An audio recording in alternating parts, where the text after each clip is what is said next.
Hi guys, welcome to another episode of Finance Forward, where we speak about finance accounts and everything that counts. Today we have Kalpen Parekh of DSP Mutual Fund. DSP Mutual Fund handles collectively over 1.5 lakh crores of public money, one of the larger institutions in the country. We're super stoked to have you, sir. Thank you so much for joining us today. Thank you for having me. So Kalpen sir, little bit, we'll just start with a little intro about you. Very interesting journey, Bombay led. You've gone to a college called Jai Hind College. You've done your engineering. How did you land up doing in a finance company, through the years? I find it unusual that it is not unusual that engineers are in the field of finance, because mostly if you see all B schools in those days, at least in 1990s when I was studying, 70-80% of entrants there were from engineering batches. Correct. So I worked as an engineer for a year or so. It was not very exciting, or I was not really learning what I was liking to do. So to run away from that, someone told me do an MBA, so you'll get 2 years of break. So to run away, I did my MBA. And I've said this in earlier podcasts also, that large part of my journey is actually a lesson in randomness. We believe that we plan our journey and we know what we want and we'll get there. Maybe few people do that, but I think I'm an outcome of huge amount of randomness. So from my engineering days, I wanted to do something else, so did my MBA. Generally in those years, I remember it was 98. Yeah. A lot of people from financial services were coming for hiring in campus. Also, it was the point, particularly for our industry, the mutual fund industry, it was just opening up. Global, world-class asset management companies were building partnerships with Indian large financial services brands. And these companies were just taking birth.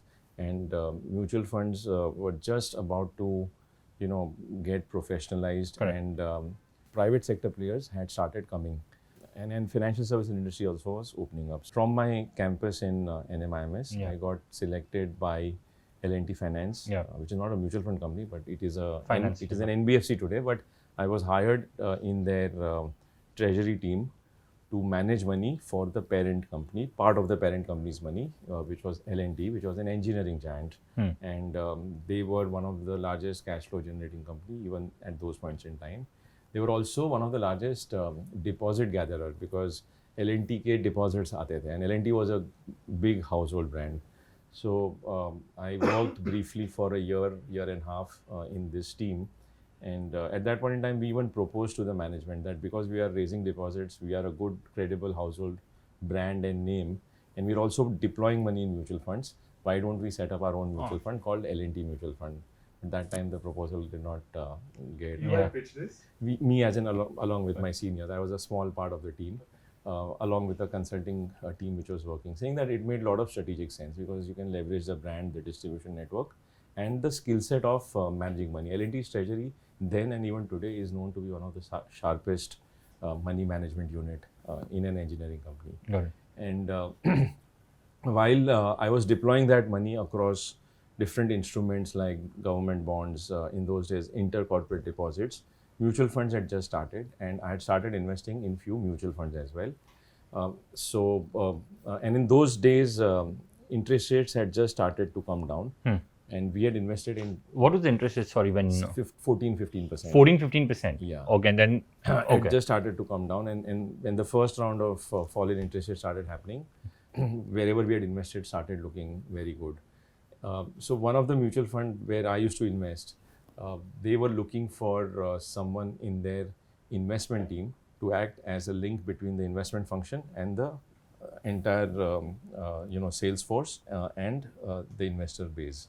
So they wanted someone in between, and they asked me to, they interviewed me, and that's how I moved from managing money in L&T Finance to my first investment management company, which was Prudential ICICI. Okay. And that's how my journey started in this industry. So another question which I want to ask is, I mean, what should someone do today if they want to enter into the realm of finance only purely as an education, in an education viewpoint? Are you saying what should someone do today if you want to build a career in finance? Finance, yeah. Okay. See, first of all, you need to have interest in it. Correct. Because only if you have interest in it can you sustain and grow in any field. It doesn't matter whether it's finance or anything else, but the starting point is you should be interested in. Sorry, I'm interrupting. 16-year-old kid, assuming Doesn't know. Exactly. We don't teach personal finance at a young level. How would you guide your son about it? Okay, so difficult question, because I never knew what I wanted, as I said, and a lot of these things you discover only with time, what you're going to be interested in. But I'll just say that, what are the common threads to be successful in any profession, and then eventually in our profession also, is you need to know the domain very well. You broadly need to know the fundamental concepts right. You don't need to know too many things, but the few things that matter, which drive how that industry works, are important to know. It's like you want to play cricket. You need to know the rules of cricket at least. You can't not know the rules and then say, I will find my way out. So to start with, the basic ingredients are, whenever you enter an industry, be deeply committed and work hard, and have a mind to learn a lot. Surround yourself with the right people. I was hugely blessed all through my 25th year now to have some of the best professionals of the industry. So I have realized that my education of engineering and MBA finance was 6 years where I paid money to learn. The next 25 years where I worked in different organizations, I earned money to learn.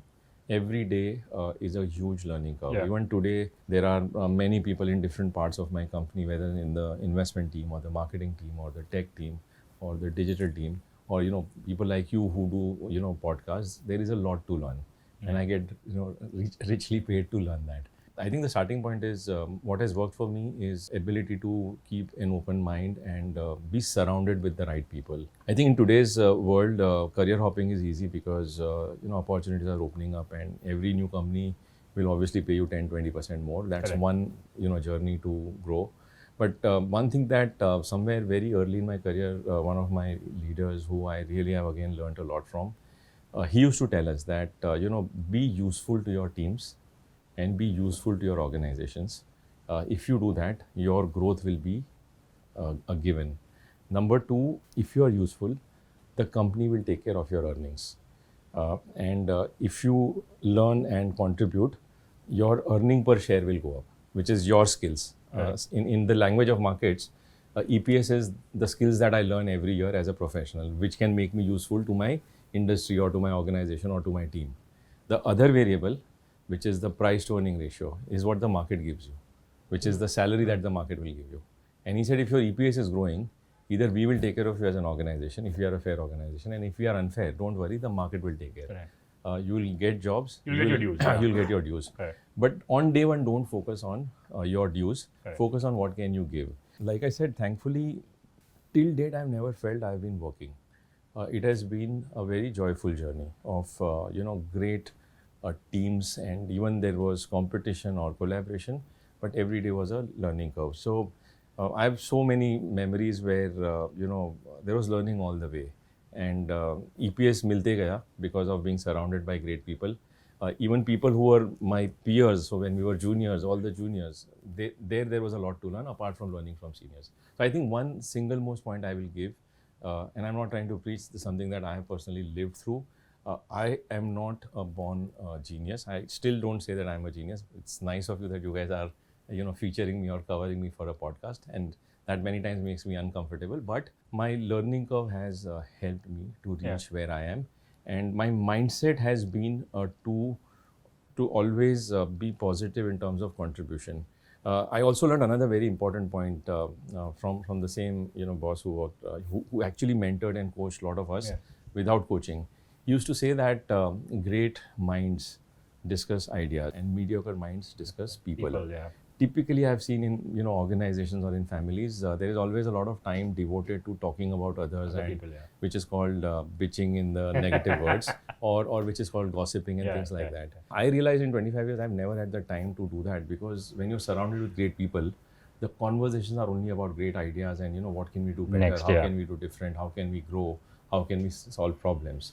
And the third important point that I learned was, be a problem solver, be a solution provider. If problems to har din hoga, so come to me with problems, but also come with 2 or 3 solutions. So when you then go with that mindset, you are getting trained to think. Correct. So I think these are 3 things that have really helped. Now, specific to education. This industry, I think this industry needs, you are likely to be successful if you can be a rational thinker, an independent thinker. Money management needs an independent streak of thinking, because generally people lose money when they act like the crowd. When herd behavior takes over, irrationality takes over, and it's very easy for human minds to get trapped in herd behavior. And those points in time, if we are able to keep our head on shoulder and ask very fundamental questions and be very independent in our thought and not get carried away with what everyone else is talking, it probably will help you be better, and it will help you stand out from the rest of the world. It is important if you have basic number crunching skills. Basic numeracy is important, because quickly dealing with numbers becomes an additional strength. And the third thing is ability to have a very disciplined way of thinking and disciplined behavior, because in money management or in the world of investing, most people over a long period of time generally don't make good returns. Very few make good returns, and the raw material of these very few is either good luck or being very rational, very independent, and able to deal with numbers in a sensible way. So these are few things that I come to my mind. So in a purely education sense of it, if he wanted to, he's 16-year-old, in education point of view, we got what should he do today? Would you suggest a CFA to him or MBA finance to him? What would you suggest? So the traditional route is if you are a CFA or a chartered accountant or an MBA finance, generally these are three traditional educational degrees which help you in the career. So even when we look for CVs and profiles of people, the basic education tick mark comes from having these three degrees. At the same time, let me give you the other side of the story. Some of the best money managers of the world are students of history, psychology, liberal arts, law. So there are different dimensions. So the cliched way I will say is build numeracy or awareness of financial concepts through these three degrees, but they are not necessarily only degrees. The ultimate way is ability to join the dots well, understand numbers well, and be very, very independent and a curious mind. So Charlie Munger, who is one of the managers, Warren Buffett's partner, investor, he has a law degree, and he in many of his writings has said that I learn a lot from the physical sciences. Like physics has been a great teacher in terms of the way I join dots. Now this is like this blows you up, that how can you link physics and history and then money management. But they say that the more multidisciplinary you get, the more diverse fields that you are aware of. So I'm only again saying that I would not discourage you if you have not done these three degrees. You can still be a chartered accountant, or you can also be a student of law, and then eventually come into this field. So by the way, Warren Buffett also keeps saying that the only diploma he has is from Dale Carnegie on how to win friends. People, right? So his soft skills for him are the primary. Because if they reach a position of Warren Buffett, Charlie Munger, or even somebody at your position, it's one thing. But let's say they want to enter this field. Right? I might, if I only have a psychology degree, I might not have a chance only to prove myself. Your CV may not reach. Might not reach. So hard, it can. So first of all, in finance, so India, finance is one of those sectors that you require a degree, unfortunately or fortunately, to enter. Whereas, for example, in a lot of other things, marketing as an example, you don't need anything. But finance, law, you need something. I get it. That being said, any thoughts from your perspective that no, it's not necessary. 90% will require this. 10% can be given this chance through these efforts, through these pathways, through these hard skills? Anything? Okay, so let me answer your first question because you're giving me more clarity. So if my son were to come and say, odds of success kaise badhega? Correct, So I will say that, engineering is useful because it prepares you for the grind, or a chartered accountant, because, in this business, it is about reading the data that companies give out. And is that data whether correct or not correct? Accounting actually plays a very good role. So a CA, CFA, MBA combination, any one of them. But I in hindsight today, after 25 years, I feel if I was a CA, maybe I could have been a better money manager, is what I think. Okay, wow. So accounting background is useful. Apart from that, maths and statistics skills will be useful because unlike 20 years back, less data was available and individuals had to rely on other dimensions to learn about investing. Today, regulators around the world have made availability of data and transparency with which data is available equalized everywhere in the world. Companies have to report quarterly, they have to report. Everything goes on the stock exchange. So whether it's you or me, we all get data at the same time. Information asymmetry is is reduced. But a lot of data is available now. Now, how do you make sense out of the data? How do you identify patterns and look for outliers or look for the real insight amongst, so you can drown in data today. So how to analyze data is a very important skill. So, people who have done maths and statistics actually can do this very quickly.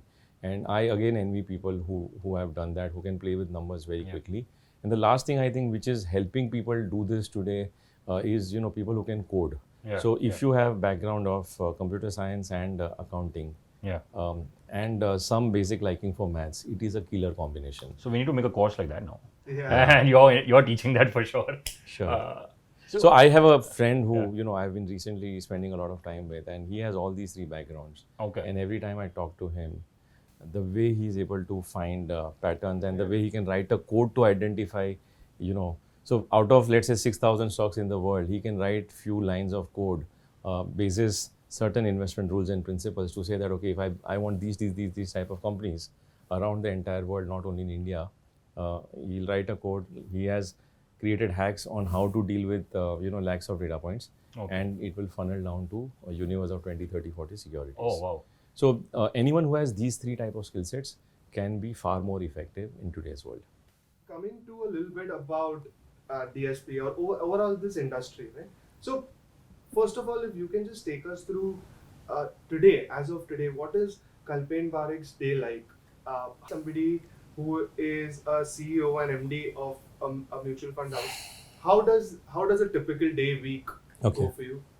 Okay, so it's a very predictable industry. Finance is all about discipline, or investing is about discipline. So there's a standard template. So my template is I wake up, I go for yoga classes 2 or 3 times in a day in the morning, and that is very useful because mental fitness and physical fitness both are always important, whether this industry or otherwise.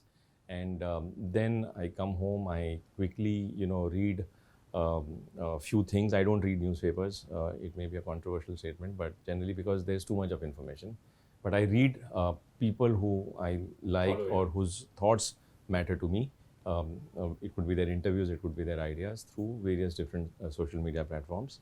And then around 9 o'clock is when my work starts. You start getting trapped into the emails and calls and everything. And then largely I try to distribute my work in 3 buckets. 1/3 should be time for me to just think about how to do things and the broad business model and the strategy and what are the big trends and how should you participate in that. That's 1/3 of my time. 1/3 of my time is talent and people management, which is the internal organizational role. And 1/3 of my time is external role, which is dealing with or managing customers. And for me, our customers are of 3 different segments: global investors or global family offices, and Indian high net worth investors and family offices. Second bucket is our distributors and distribution partners, through whom 80-85% of our business is done. And the third bucket is corporate treasuries. So these are the 3 customer segments. So broadly, my day is spent in terms of some time for myself in the morning, and then 9 o'clock to 7 o'clock is time at work, internal thinking time or internal meetings or external meetings. 3-4 times in a month I would travel to different cities to meet any of these 3 buckets. 1 or 2 times in a quarter there could be international travel, because there are international offices that we are setting up. There are global clients who are investors with us. And so by 7:30 I head back home.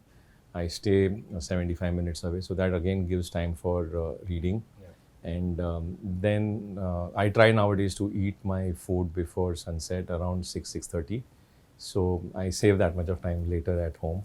A little bit time with my son. And then the me time is a lot of either interesting reading, which is helping me at work, or surrounded around that, or something which just frees me up. So it could be old movies, it could be a lot of these comedy shows which are very funny, or it could be music. So that's how my day ends at around 11:30. So this is a unique position because it's only one of you in the whole company and only a handful of you guys across the industry. If I talk about somebody maybe who's new, right, 0 to 5 years, let's just take a decently broad range. Is their work primarily on a day-to-day basis, research and just being on top of the market? Is it a set of things like what what you must have experienced back when you were growing into this field? So you see, this depends on which function the person is, because even in our mutual fund, there are 7 or 8 different departments. We have sales and distribution as one team. Then we have marketing. Then we have digital. Then we have internal technology. Then we have within the investment team analysts and portfolio managers. Then we have support functions like operations and customer service and legal. So can we talk about the portfolio managers? Okay. Yeah. So in the investment function, you straight away want to jump to where the exciting part is. So in the investment team, generally in the first 5 years, you are mostly an analyst, a junior analyst or a trainee analyst, and the role is basically to constantly look at a lot of data around. So the research analyst could be around one sector or multiple sectors, or could be supporting a senior research analyst. Your job is to identify your set of 30-40 companies in a sector, and you have your worksheets, you have your templates in place, and constantly keep reading and listening to businesses, promoters, CEOs who are talking about their results or trends, understanding what is happening in the trade, what is the what are different companies in that industry doing in India, what are their competitors doing in India or outside, what are their better models of the same company outside. And this research, this effort that the analysts take, this is generally through more or less proprietary softwares and systems, or it's more of public data? So mostly the data that most people in our industry use is Bloomberg. So Bloomberg is one of the largest global data provider, particularly in the investment world. So a lot of data comes from there, and then a lot of individual data points of companies. Like I said, in today's world, companies are mandated to upload their data on the stock exchanges. And that data is then picked up by various other sell-side research guys. Sell-side means, research companies which offer their research services for us to read. So that's an additional source of research information which the research analyst also looks at. So the role is a combination of his own primary thinking and secondary thinking. It is very important to, create your own primary thinking, because generally the trap that one falls into is getting trapped by a lot of secondary thinking and getting influenced. So the early 5 years are very critical in terms of how you shape your thinking. Now, the best guys typically in the industry are the ones who are able to build their own way of thinking, who can create their own ways of connecting the dots or forming opinions. And another way of learning in today's world, see, unlike in old days when we were all, getting into the industry, investing was not as popular. It is only today that investing has become popular, more so in India, because profitable by being an investor. There are bear markets and there are bull markets. We have generally been in a bull market. So everyone wants to invest. So today people who are in colleges would be listening to podcasts like this. हमारे time पे कोई इतना interest नहीं था. आपके जैसे लोग भी नहीं थे to make these podcasts, and इतना इंटरेस्ट भी नहीं था. So people today, students today, read things on social media or on the internet, and they have access to the best managers of the world, because their interviews are published and viral also. In WhatsApp groups, good interviews get circulated. So a lot of information and way to think is very freely available. There are books which are available, blogs are available. Warren Buffett, every time, at the end of the year when he talks to all his shareholders, people go there in that stadium and real-time tweeting of what he's saying and what is the interpretation of that. Everything is done. So today, access to information is not an issue. How to convert this information into insight is an issue. And that is what the team in the first 5 years has to do, that constantly filter out noise and narrow it down, and then learn the templates, and then understand where are we in the cycle. So it's a combination of research, forming your own opinions, number crunching, reading. So typically it is a job where you meet industry operators, which is people who are running businesses in that sector. You meet their vendors, their employees, so that's like primary research. Then you meet sell-side analysts, so that you get some more extra information. and then you read a lot of information, you create your own worksheets and plot last 10 साल का इस company का sales growth क्या है, margins क्या है, cycles कैसे move हुआ है, and then it's a journey of discovery and constantly trying to find patterns and build your own models in the mind. So that is the role for the talent pool in the first 5 years. Wouldn't one of your jobs also be finding people also for, I mean, we constantly are on the lookout for talent. True. There's a lot of talent out there, but when what we categorize as good is very few. Sure. Especially when it applies to respective industries. So what are you looking at when you're hiring? He mentioned education obviously is one of them. Sales is what we spoke about just before we started. What are 2-3 things which you will tell a kid that, man, study this, be like you said, have an analytical mind is fine, on the softer side of it? So, like I said, each domain needs different type of hard skills. Correct. But when it comes to soft skills, see, I think, like I said before, there is a lot of familiarity to my own career journey. So I think what I look for first is energy and passion. That, okay, I have the mindset to be positive and optimistic and the energy to find solutions and to do things, because the world is not easy. The world is hyper competitive, any industry that you look at, whether our industry or otherwise.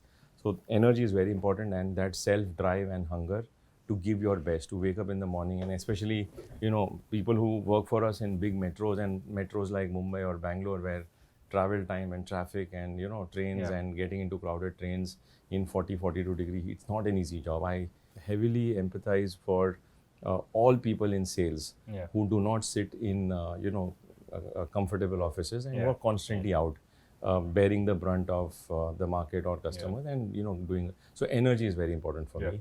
The other very important dimension is integrity. You need to bring great character to work, because particularly in our industry, we are managing other people's hard-earned money. We can sometimes afford to go wrong on our judgment or our skills, but we cannot afford to go wrong on intent and ethics. So that becomes very important. And the third dimension is intellect, because when we operate with less number of people and we want more productivity, so intellect helps in looking at data and finding your own ways to solve things. And every day there are different situations which you are dealt with. You can figure out how to join these dots and solve and become better and better. I look for creativity. I look for people who can find solutions in a smarter way without the same effort or without the same cost. So I keep in mind always that, if I need pricing power to run the business successfully, and if all of us are doing the same things, we need to do the same things in a better way, and we need to do things differently which others cannot do, and try to build an edge. And that edge will come only if there is intellect and creativity. And the energy is important, because every few months there will be things that will happen against our wishes. So how to overcome that? If you give up, if you drop your shoulders, then that's where energy plays a role, to say, okay, part of life, let me find a way out. So you spoke a little bit about sales.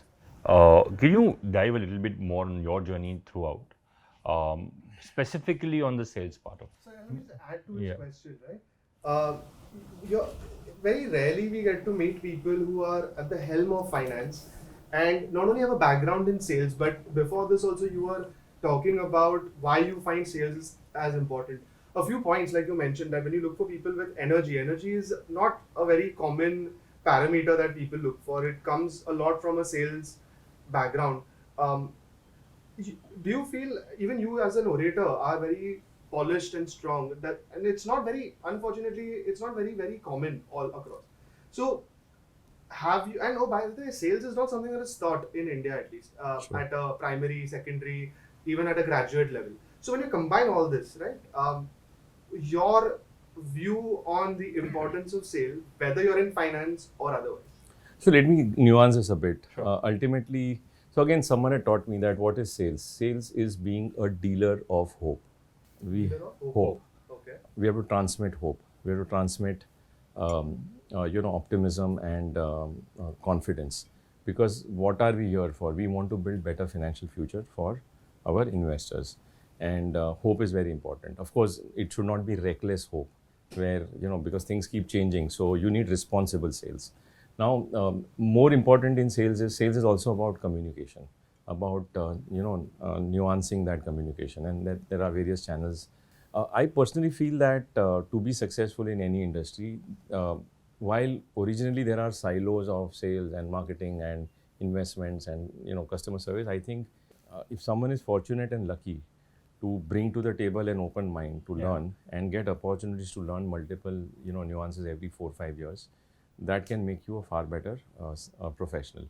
Number two, my view is that whatever title you give in whatever industry, everything involves an element of sales. From the top to the bottom, anything and everything. Was my anniversary. I was most likely not supposed to come to work. Even my assistant had told me that you're not coming to work. But to convince my family and be here, needed some bit of sales. So early morning, I had to say a few nice things. I meant it also. So that allowed me to This is a salesman coming up. It's important, right? In conversations, it is important. Problem solving sales helps a lot. Communication helps a lot. Today, when we talk to, even politicians who run countries, who have to, drive opinions for the right progress, need to sell a dream or a vision. Surprisingly, Trump, being a non-politician throughout his life, became he became the most important figure in the world because he could sell properly. Well, you forget that. Take our own country where, our Prime Minister, he has a template when he wants to energize people to behave in a certain way, to change, let's say, decades of attitude or behavior, when he says that we want the country to become stronger through not entitlements but by being enablers. So the choice of words and then repeatedly saying that across mediums, these are all dimensions of sales, marketing, communication. Let me give you another dimension. See, our business is very unusual. Our business is where fund managers have to manage money. We are managing money for around 3 crore people in the country. We within that DSP manages money for 35 lakh people, but there are 3 crore people who invest in mutual funds. Ours is a very unusual or unique industry where the fund managers go out to sell. They are there on television channels talking about market views. They are there, traveling to various cities and doing presentation in a conference room. In pharma companies, the guys who manufacture the drug, who do the R&D behind the drug, they are not going out to go to the medical shops or the pharmacy shops or the doctors and say, ye dawa aise banaya hai. Designers who make LVMH bags or designers who make great engines and great cars are not there in the shops when the consumers are there to buy. I don't know why in our industry this has been the pattern, globally as well as here in India. And somewhere I do feel that it also distracts the money managers from doing what their core job is.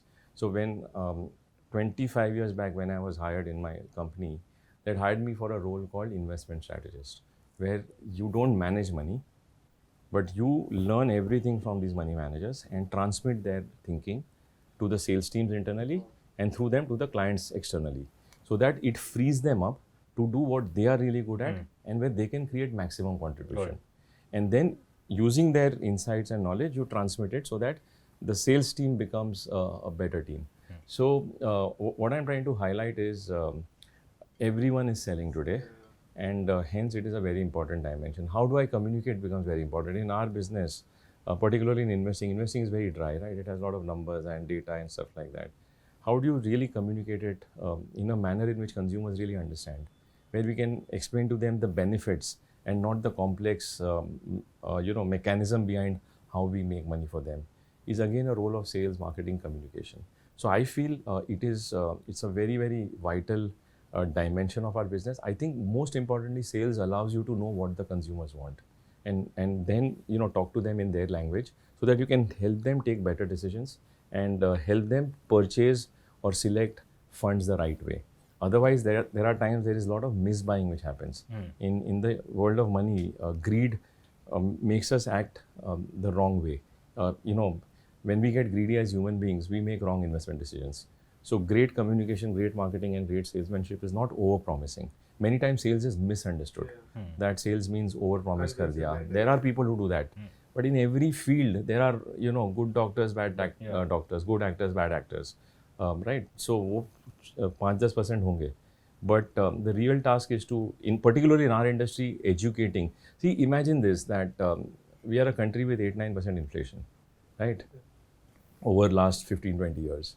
And most of the money is, lying in bank deposits and insurance policies and, instruments which don't even compound at 8-9%. So we work hard to earn our salaries. We work hard to get 7-8% increment. But हमारा पैसा पड़ा है in inefficient ways of investing. This is an industry which has delivered, between 1.5 to 2 times of what is India's inflation over the last 25 years. How many people really know about it? So it's very important that you educate investors and guide them that this is how the long-term returns are. What are the challenges in between? And good responsible sales. So I always say that what you need is responsible sales, not aggressive sales.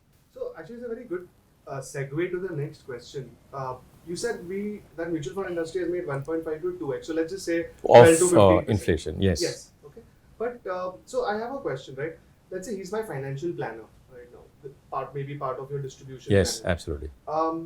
And then again, whether you talk about Warren Buffett or you take Nifty index fund, right? Yes. As a substitute proxy. If I have to make a decision today, with India is relatively still a nascent country when it comes to the mutual fund industry, overall the size it's reached.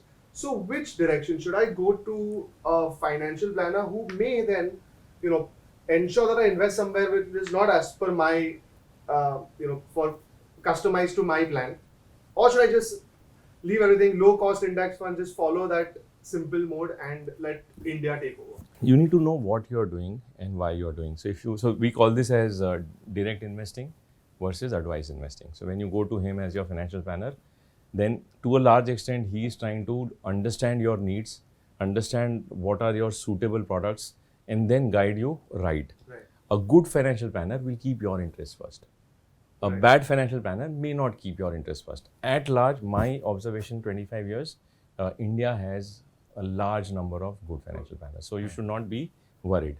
Now, you also have a choice. India is a brilliant country where, it does not take binary calls.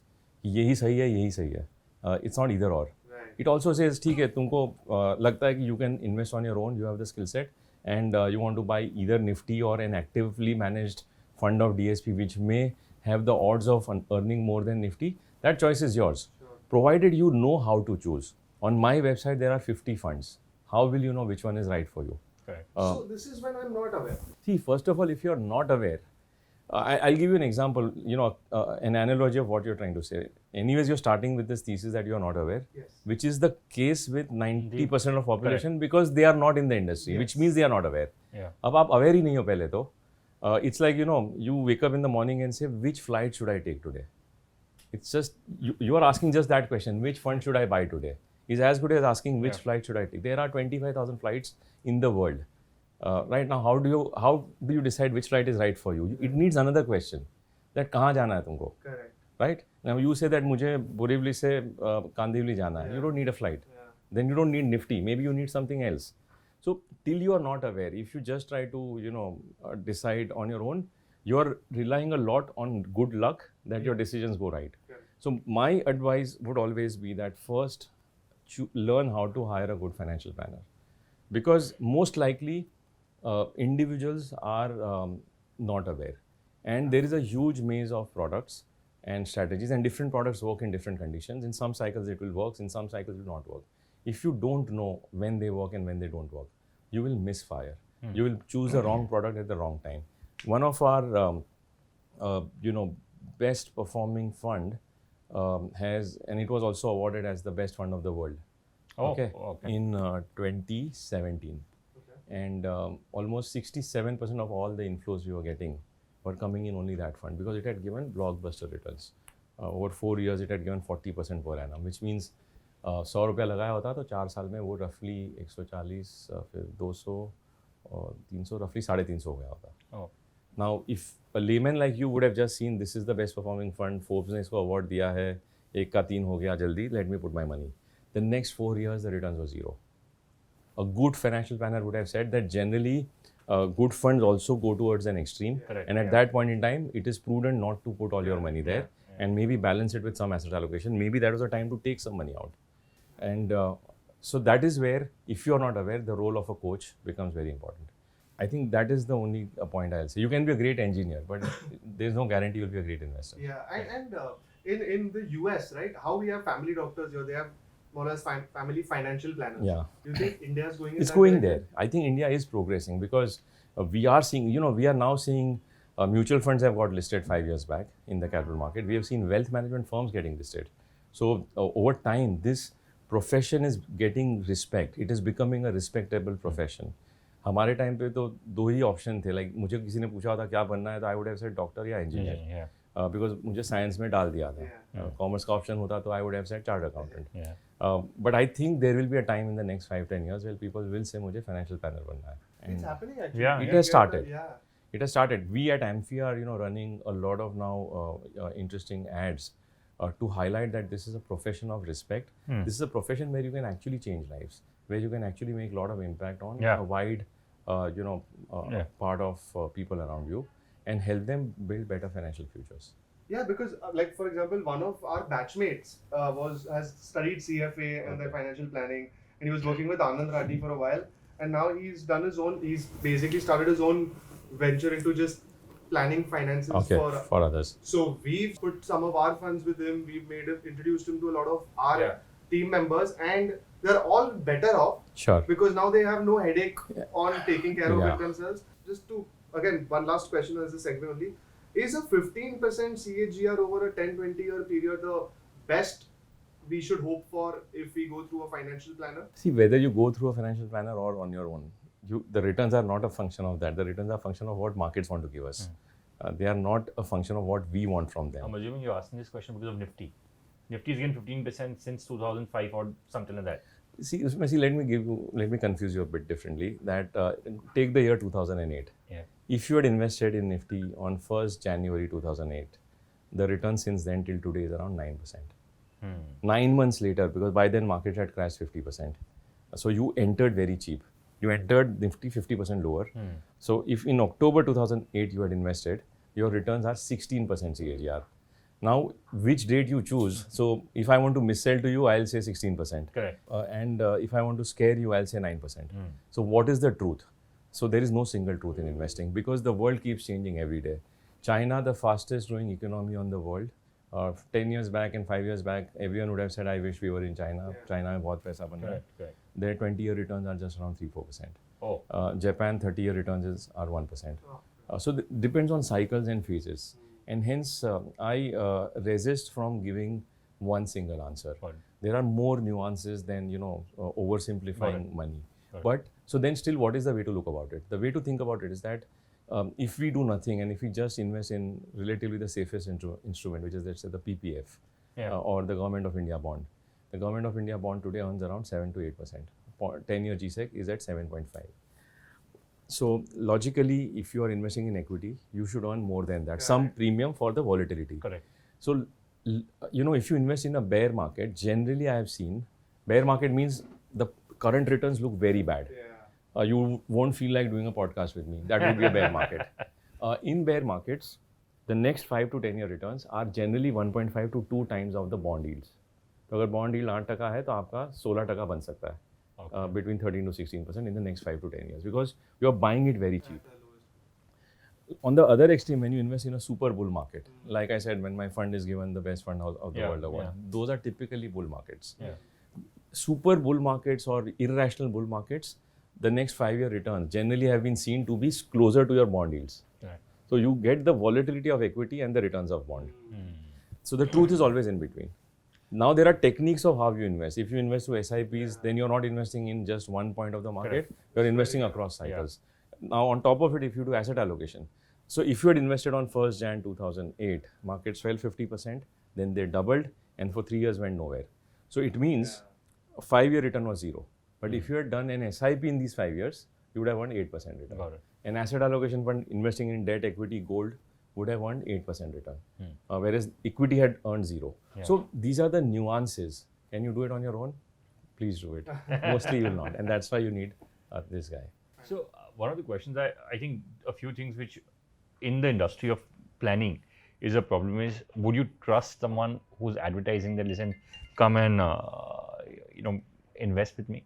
And the second problem, which I think is in the mutual fund, at least from whatever little knowledge we have, is it's not complicated, but no one's going into nuances about what is a growth plan, what is a regular plan, and like you said, you might have 50 products. हमको सवाल ये पूछा जाता है कि market क्या लगता है, कोई ये नहीं पूछता है ग्रोथ और डिविडेंड का फ़र्क क्या है.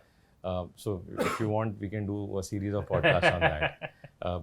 But first, whether you should trust someone who's advertising, if that is your lens, then you should not have an iPhone. You should not have the watch you're wearing. All brands advertise. You don't lose trust on them. This is how mentality is, right? Commodities are advertised is fine, but would you again go to a doctor who's advertising? Maybe not. You want, अगर ये आके मुझे बोलता है I trust him, then only I'll say हाँ चलो I can go. That's the way it's working in the country at least. Right? So let me say it differently that advertising in itself is not bad. Because everyone wants to grow. So a good financial planner, let's say your friend who you trust, if he says that today I am dealing with 100 families, but I think I can add value to 1 lakh families, and for which I need to advertise the good I am doing, because the category is still unknown. Consumers don't buy this category. Unfortunately, money, the most important part of life, is never bought. Expenses, not that important part of life, are always bought. We buy expenses, we don't buy. So which is why if someone is making an effort to, popularize investing, either through advertising or promotions, as long as he's doing it responsibly and with the right intent, it is great. If someone, advertises that market mein hamesha 20% banega, because in the last 3 years 20% bana hai, and uses that to communicate, that is wrong. Then either he doesn't have the right skills, or he's cherry picking data to create greed in you. That's not right. The second point in how to look for a good advisor is ultimately it will come through experience and by doing some basic research. We do a lot of research when we want to buy things. When we want to buy a car, we do a lot of research. You want to buy a mobile, we do research. But when it comes to advisor, people just ask कि कहाँ से ढूंढे हम, थोड़ा तो मेहनत करना पड़ेगा. And then you call 5 people, you meet them, you take references, you ask them who are your top 5 clients. Tell me, how are you investing? How are you making your money? Are you making money through the advice you're giving me, or you're making money through other routes? There are ways in which you can find out. If you want to learn, you will figure out ways to learn. But don't give up by saying कि advisors नहीं है अच्छे या भरोसा नहीं कर सकते. मैं आज भी बता रहा हूँ कि whether DSP के फंड में पैसा लगाओ या किसी के भी फंड में पैसा लगाओ, जिसने 10 साल मिनिमम इन्वेस्ट किया है इंडिया में, उसने पैसा बनाया है. और lot of education that has happened in the last 10 years is courtesy the hard work that mutual funds, media, advisors have done. इसमें there are instances of stray instances of mis-selling or misrepresentation, but that happens everywhere. But 95% good has been done. So don't be skeptical about it. You are talking about spreading education, financial literacy overall, and mutual funds we've seen over the last 10, 20. Since you were in college, after that there has been a boom. Bus Last stops 6 and years. ads and Last 6 years. Right, so half a decade. Half a decade. Between half and 1 decade. No? The mutual funds are a bit. Yes. We like to represent ourselves as people in the finance education space, right? So it sort of overlaps with what you all are trying to do. What, according to you, has been sort of the best way that impacts the audience, Indians overall? How do we sort of try to progress financial literacy? What would be the best way for you? Very important question that you asked. And first, I also compliment the work that you guys are doing. You could have done many other things in your career, but you're doing the difficult task. Education is not easy. हमारे parents ने try किया होता है कि ये पढ़ो वो पढ़ो, बट हम नहीं करते. तो financial literacy can't be imposed. It's a very tough space. Left to ourselves, people don't want to learn because it's a boring template. And delivering it entertainingly also is a challenge because it runs the risk of oversimplifying or misinterpreting or miscommunication. Our regulators also have created a lot of boundary conditions that you can't use stories or so I personally feel that making financial literacy via entertainment and blending insights, slice of life stories in an entertaining manner can be a useful way. We have attempted, for example, we did a series of, we identified 6 comedians, startup comedians, and we gave them 6 important problem statements of the mistakes that human beings or consumers make in investing. We like to chase fast returns. We don't look for professional advice. We look for random advice from tips and all. So ये सबको solve करना है तो how would a startup, how would a stand-up comedian, speak about it? So that was one template. So there are ways and means in which we need to unlock or unshackle transmission of literacy, so that it is something where the consumer can spend 20 minutes, 30 minutes. Honestly, I hope this interaction is viewed by many, but it will still fall in the bucket of very rational, traditional, boring template in which I am talking. Because I don't know how to make it entertaining. I'm learning. I wish I could do a better job. But there is a space, and I would urge you to also think, because you guys come with fresh minds. You are not colored. We come with a traditional template. If you can think of better ways to do it, nothing like it. But if you can blend insights with entertainment, it is a killer idea. So you said that, going back to his point about how do you spread financial education, financial literacy, did you think that scam 1992 actually, it got a lot of people back in that zone because it integrated culture with entertainment, and I think a lot of people at that point of time just zooped in. I don't have insights, but I think a lot of people at least what we saw on media, they were typing that you know what, I want to invest. And that time the stock market also took a turn towards again a bull run started. Yeah.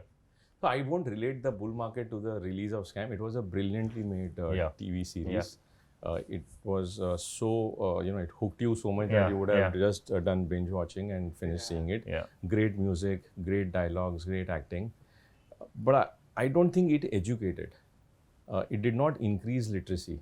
It was a great entertaining movie of a point in time, which was a very important point in the history of markets. And but I don't think, while I loved it, I can watch it again also, but I don't know. I don't have insights to say that it educated people, and because of which more people came to the markets to invest. Because it was still more like a movie about the life of the person. But isn't that what the audience really wants to look at? But that's fine. The audience may want. And this audience would also be people who would be investors, maybe future investors, maybe. But I think the Harshad Mehta story was sort of going down. People weren't remembering it. At least we got projects in college saying do a little bit on the Harshad Mehta scam. But after that, I don't think it sort of went down. However, because of his glamorous life, whatever, the larger than life personality which he was, however, he did things which were not, which were against the system. People got hooked into the fact that this is a place where maybe we can do a money making gimmick. So let me ask a counter question. That you watched the movie, or the series. Did you realize, अच्छा मुझे कहाँ पैसा invest करना चाहिए, कौन से fund में करना चाहिए? Correct, but that was not the point. There was a point to get them even to there. I'm very focused. I'm saying my focus is, your question was around financial literacy. We are not debating that वो movie का entertainment value क्या था. So I'm interested in the life of Amitabh, for example. But will it teach me anything? It will hook me. Correct. But it will not help me in taking my money decisions. Even if he were to be acting in that series. So all I'm saying is that it was a great series independently for its entertainment value, but did it have educational value? My answer is no.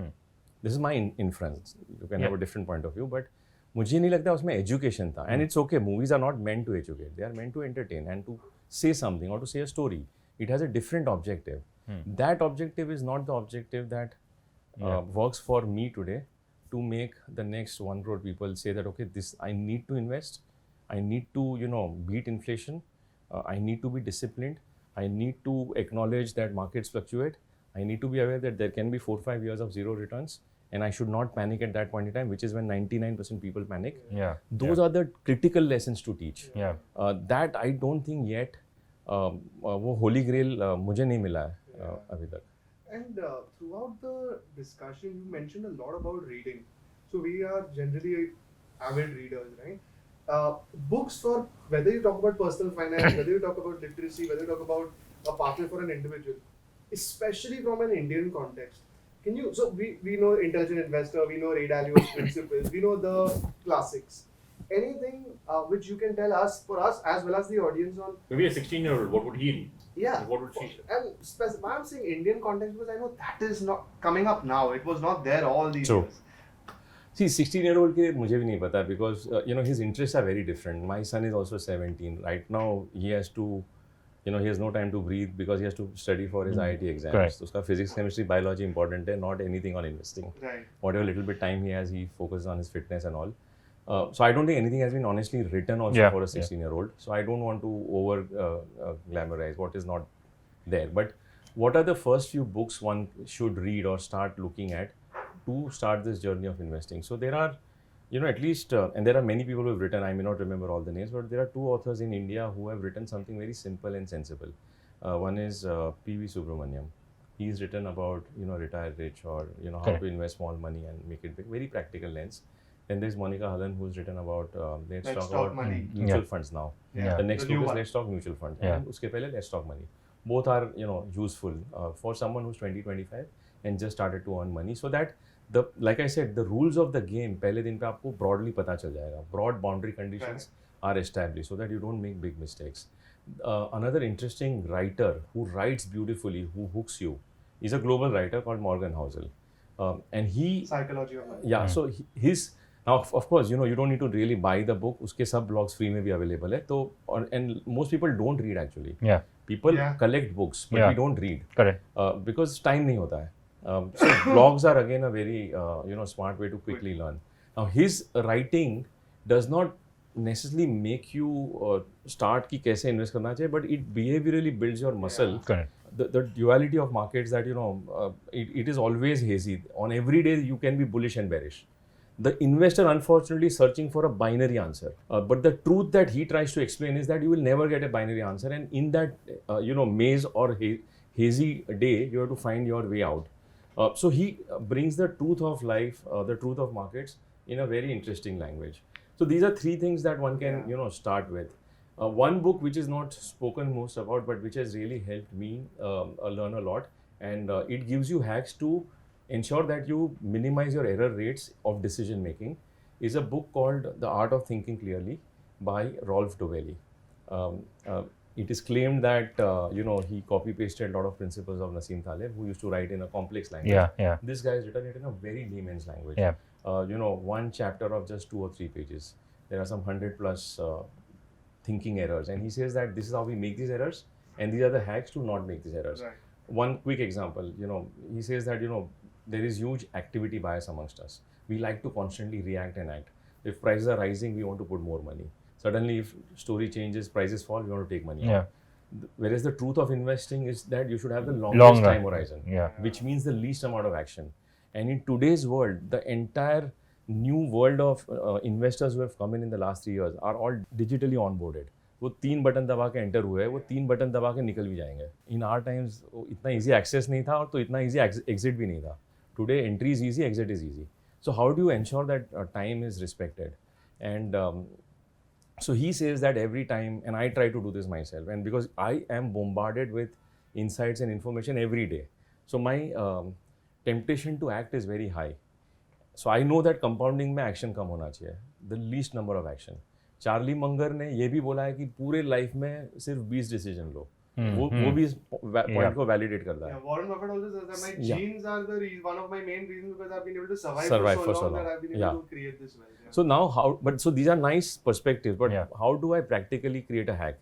So Rolf Doveli says that every time you feel like acting, एक किताब में अपना points लिख लो कि क्यों तुम्हें add करना है. And what are your reasons to decide whether you want to add this fund or delete this fund. Now that act of writing is an inertia from your usual life. So I'm rarely able to write, and hence I am rarely able to act. तो 5 दिन बाद भूल जाता हूँ, चलो छोड़ दो ना, वो नया information आ गया. Now I'll have to think again, write again. Now that hack has kept me away from my portfolio. And the biggest enemy of an investor is the investor himself. So the more we can create distance, once we have created a portfolio with the right sound principles and the rules that matter, and in contextualizing it with our personal dimensions like our temperament, time horizon, needs, goals, and all of that, then we have to get out of the way. The beauty about compounding is you have to be away from your money for your money to compound and grow. Someone has said beautifully that wealth creation is about not interrupting your compound. And every input, every stimulus, every headline every day is an input to act. It's very, very important to know that today when we are bombarded with so many messages, from different people on markets and investing and stocks and ideas and tips, and we are on a hyperdrive to promote our products. You would want to promote principles. All of this unintentionally, the second order effect is too much of stimulus to act. So there is very less stimulus which says don't do anything. And that's why investors have to create those barriers in between. So you were mentioning about how to make these decisions, and before we were discussing a point for you at a personal level on the fact that you very recently bought a house. All this while you were actually on rent. Again, somebody at your position didn't need to, but they generally, the advice is when you're young, if you're independent, rent out, and then over time you buy. We've heard too many things like this. But your approach, what you told us, was a little unique and a little different. And it just shows that it's not, like you said, binary. So can you please tell everybody the... Okay, so first comment is personal finance is personal.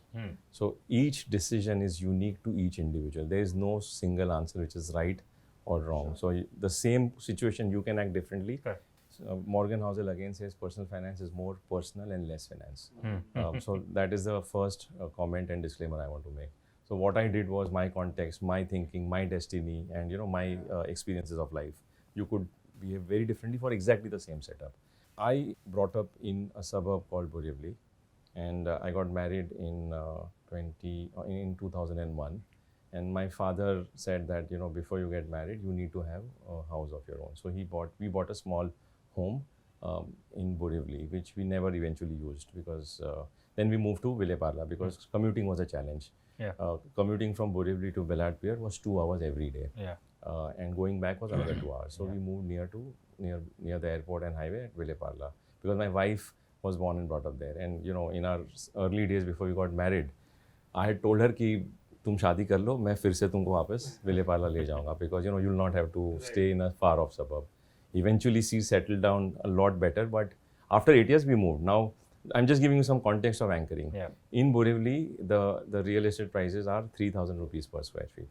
And 20 years back in Andheri and Ville Parla, in that locality, it was 7,000 or 8,000 per square feet.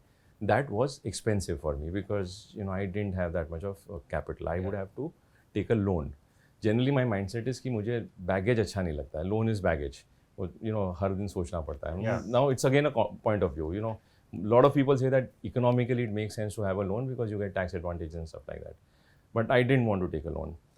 Then 2008 से आज till 2020 I have been looking for a house. जब भी time मिलता है तो weekend पे जाके कुछ देख लिया.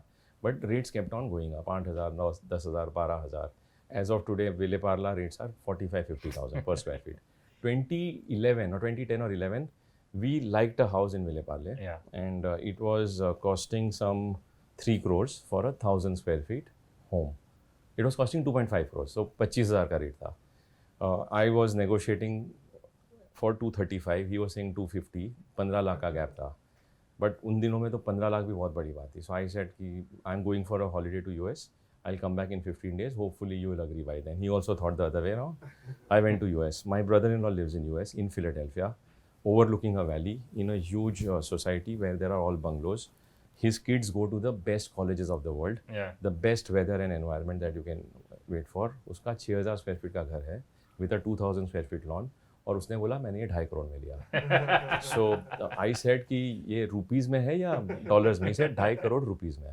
And then I said कि मैं विले पार्ला में, जहाँ पे वो बिल्डिंग के बाहर सीधा फुटपाथ है, वो भी टूटा फूटा है और कुछ चेंज नहीं हुआ है. तो वो मेरा एंकर था कि ये मेरा एंकर था वैल्यू पॉइंट ऑफ व्यू से, कि यहाँ का सेटअप 2.5 crores में आपको क्या क्या मिल रहा है और यहाँ पे क्या नहीं मिल रहा है. Is this fair? इधर that 2.5 crore is too cheap और मुंबई का 2.5 crore. Now it is known to all of us that Mumbai real estate is relatively one of the most expensive real estate. Very few people can afford it. So then my logic, and thankfully being in the fund industry, I knew कि 12% return कैसे बन सकता है portfolio में. And on the other hand, rental yields in Mumbai are 2%. Correct, yeah. So if I invest in my debt fund also, I would have made 7-8%. So I had two challenges. One, कि mathematically and economically this is not making sense. Secondly, you're not even getting a home of your choice. You have to compromise in terms of what type of house, where you get it, and so on and so forth. renting allowed you the flexibility to, you know, be in a place closer to work, closer to the airport, flexibility and, you know, better quality without committing a lot of capital. And that capital which I was saving was not being saved, was getting invested. At least it was compounding at 12-13%. And I was lucky in that cycle, 15-16% compounding ho gaya. Then when 2020 happened, COVID happened, we had lockdowns. I spent 1 year at home. And like I was telling you, that was also a year where a lot of interviews had started, right? This whole concept of digital conversation, Zoom calls, interactions. So that's when I started seeing my home for the first time through the lens of the camera. Because when you're working, you really don't bother about ये घर की दीवार कैसी है, इसमें crack है कि नहीं है. So that was the first time I realized that I need to, you know, at least have something nicer. And around the same time, I happened to like a flat. And I wanted to buy, but again, I felt the maths was not sensible because rental yield 2 का 3 हुआ होगा. Yeah. But that was also a time when stock markets after COVID, when profitability had shrunk, but markets doubled. And I felt that they doubled irrationally because what happened after COVID to support markets and, you know, support economies, all central banks in the world pumped in Stimulus, money. The stimulus triggered stock prices to rise. Being in the industry, I have a sense of value. कि किस चीज़ का value क्या होना चाहिए. And above that, that value is luck. वो आज है, कल चला जाएगा. ये कप कोई 100 रुपये में बेचेगा तो मैं ले सकता हूँ. DSP का लोगो है 200 में ले सकता हूँ. बट कोई बोलेगा 1 लाख का कप है तो सेंस नहीं बनता. I felt that was a time when appreciation of my financial portfolio was too sharp. Real estate was still, you know, stagnating and consolidating. And I felt the emotional need for the first time that I owe something better for the family. And who knows life रहेगा कि नहीं रहेगा because COVID में पता ही नहीं था कल क्या होने वाला है. So unit balance grow होगा, NAV grow होगा, but if you are not there, no one is there to enjoy it. So the combination of these things made me do what in normal circumstances I would have not done, and which is why I'm saying it is a personal decision. But it was also an economical decision that stock markets were at 25 times PE, which means 4% earnings yield, 100 divided by 25. So I felt 4% का equity yield अगर मिलता है तो उससे अच्छा घर लेता हूँ. अगर bear market होता, I would have not taken that decision. I would have put more money here because now so far it has worked because since then, since 2021 October, stock markets are up 4.5%, Nifty is up 4.5%, bonds are up in fact 6%. So generally when an asset class is very expensive, so I'm trying to just weave in a combination of how do you judge whether an asset class is worthy today at the price it is available. See, if you have to buy a home for your consumption and usage, this maths is irrelevant. But personally, I felt that I could get the experience of a home by living in a rented house, which I had the luxury to live for a long period. My landlord was not bothering us. So I still experience the memories of my own home, but I could parallelly build my capital, taking advantage of the market cycle. For a young couple starting out, would you tell them that rent or buy? Because the math you said was get, if you have 1 crore to invest, even if a debt fund would give you between 5 to 8%, so you make that kind of money. You made 1 crore पे आप 8 लाख बना लोगे और आप 2 लाख रुपए में rental, आप वही प्रॉपर्टी 2 लाख रुपए में आपको मिल जाएगा. So you're making 6 lakh rupees more. But the counter question is the property prices rise in the future. So that's a very important point. And that is where the concept of cycle comes in. कि real estate bubble के phase में है तो incremental price rise कम होगा. So पिछले 10 साल में in at least Mumbai, prices have broadly stagnated, whereas equity markets have gone up 15 to 16% because 10 साल पहले equity मंदी में था और real estate was at peak. But if the situation is opposite, your decision could be different. Secondly, this is reflective only for big expensive metros in India. In fact, typically for Mumbai only. Many other places you go, I was in Bangalore and I went to someone's home. I have not seen a home or residential complex as beautifully made ever anywhere in the world. And the per square feet rate was 18,000 rupees. पर sir वहाँ पे तो करना ही पड़ता है ना, आप घर को छोड़ के किधर जा नहीं सकते हो. हाँ तो वहाँ पे तो प्रॉब्लम है. But I'm saying so if I was living in Bangalore, my decision to take a house would have been easier or postponed. So it's a context. It is your nuance. But it's really on the absolute money, to be very honest. It's nothing apart from that. I don't know. I'm not claiming to give a definitive answer on this. It is also a function of, you know, how comfortable your family is with your decision. In my case, I was very fortunate that parents, ho ya wife, they were they never asked a question. They said, whatever you think is right, let's do it. But you know, the way I'm thinking, the way you spoke, see the emotional bit, all of us experience. Personal decision banana hai, theek hai, to each his own. But I think the point of financial education and literacy is that third pillar, which maybe a parallel Kalpen Parekh from another world might have not calculated so much, must have bought it 20 years ago. Yeah, true. And today, at least when I talk about wealth, this Kalpen Parekh's wealth must be much more because of your financial education. I think so. Also, because I was in the industry, I could decide how to deploy money in the funds at the right time, so that wealth creation also happened. A parallel Kalpen Parekh wouldn't have had those insights. No, but even us, right? At our level also, the math you mentioned, we understand. That. We are doing that math over the last 3-5 years even in our lives, and at least hopefully compared to somebody who's financially not so literate, might not have made, they would have bought it as soon as they got married.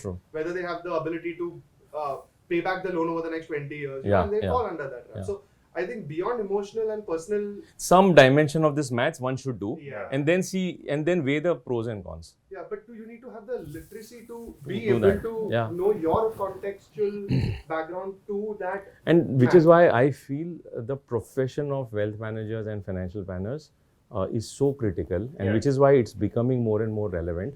So that is exactly the role of a wealth manager or a financial planner, who can help you in a lot of these decisions. Of how to think about these things. See, for someone like us, it comes very intuitively. Real time you do your maths. Flat के अंदर जाने के पहले पता है ये 1.5% इस पे खर्चा इतना होगा, वो सब मिला के साइकिल में कहाँ है रियल एस्टेट, एप्रिसिएशन कितना होने वाला है. That maths is intuitive, but over time that's where financial planners or advisors play a big role. Probably more directed towards the newer generation of folks coming in, kids who are passing out from Zell or they're of anywhere, any institute in the country. If you're earning your first check, what would you suggest in terms of how should the portion be divided? Again, it's personal finance, I understand that. But generally make it easier for people to... Okay, so I'll tell you that in the long term... it changes, but maybe first 2 years of your career. 50,000 rupee salary, पहला check है मेरा. देखो, मैं अभी advisor का hat पहन रहा हूँ, जो मेरा role है नहीं, but since you are putting a gun on my head, I would say start with a equity and bond fund of any mutual fund. It is a fund which will have 70 rupees in equity and 30 rupees in bonds. The 70 rupee in equity will help you beat inflation over a long period of time and increase your purchasing power.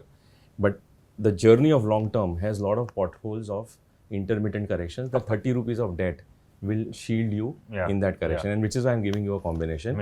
And we are also talking at a time when Nifty is at 20 PE. It's generally on the higher band of its valuation. If it was on the lower side, I would have said be more in equity. Completely in equity, it was okay. But right now, because we are in the upper band, some cushion through fixed income. So either a hybrid fund like equity and bond fund, or a multi-asset fund, which is equity, bonds, gold, and global stocks. Any of these two products, start an SIP first. Let the money not remain. Someone taught me in '99 when I, earned my first salary. Actually, she was my senior from NMIMS, and she was in the fund industry, and that is why she was able to guide, right very early, that if your money is remaining in the bank account, bank को 4% पे capital मिल रहा है, जबकि उसका ROE 13-14% है, वो तुम्हारे पैसे पे स्प्रेड कमा रहा है. उससे अच्छा तुम उस बैंक का शेयर खरीद लो और 12% कमा लो. Why are you funding the bank unless you need money in short periods of time? So some part of your money you need in short period of time, let it be in the savings account or let it be in arbitrage funds. So the learning for me was 2-3 हफ्ते का खर्चा जो है वो bank में रखो. Everything else moves to an investment product. So either an arbitrage fund which will give you better liquidity at 6-7% return today, or goes into my growth, which is my long-term compounding. But money should not remain idle for a single day. And now I'll weave in. You had said don't quote Warren Buffett, but वो आ जाता है जो उसने बोला है. वो मतलब हम सब बोलते हैं ना कि हम गुजराती है, मारवाड़ी है, we are all banyas and we think about money smartly. Now he's not a banya, but see the way he thinks. He says I started investing at the age of 11.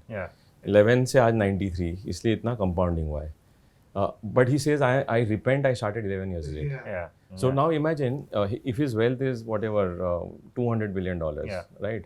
After 93 years, if he had got 11 years more and he compounds at 19%. Maybe the first trillionaire in the world. So it would have gone up another 8 times. So time is critical. So let money earn every day, because we work every day to earn money. So our money cannot rest in bad instruments or in the hands of bad people, or should not remain idle.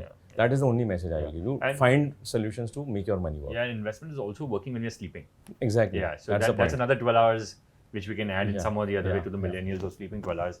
Also, last point is when we invest in stocks, after choosing the right stocks or via mutual fund in the right stocks, we are actually becoming owners of business. Correct. So when my portfolio has, let's say, one of my favorite portfolio where I invest is where the largest stock is Berkshire Hathaway. So in a way, Warren Buffett is working for me.